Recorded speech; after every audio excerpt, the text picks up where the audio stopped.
po yung kausap nyo? Hello? Hello? Felix? Just a friend na lang. Okay na.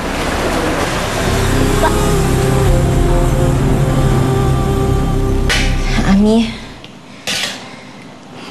parang mali talaga na nagtanong ako kay Felix. Na nagtataka ako kung bakit magkaparehas sila ng dugo ni Eva. Nagigilty talaga ako eh. Kalimutan lang natin yung issue na yun, ha? Ako naman naninigurado lang. Hello? Ano ba talagang alam mo kay Felix? Mami! Hi, anak! Ang ganda naman. Ang ganda ni Eva. Ami! Baby, oh. Mami, sabi po ni Daddy, susunod na daw po siya dito. Magpapalit lang daw po siya ng damit. Okay. Wow! May spaghetti! Alam mo naman, anak, hindi ka pa pwede sa ganito, di ba? Soft diet ka. Ay, teka.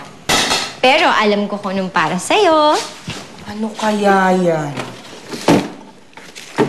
Ay, Ice cream! Grabe, pengi ako niyan. Mami, may kaaway po ba si Daddy? Kasi po, may narinig ako kanina ang kausap niya sa phone. Parang galit po siya. Tapos, pinapayos siya pa ng bansa. Sino daw kausap ng daddy mo? Brian daw po.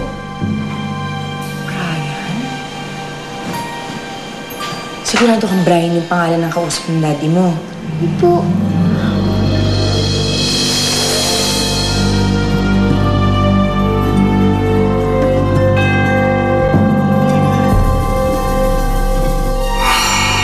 I smell something fishy with her.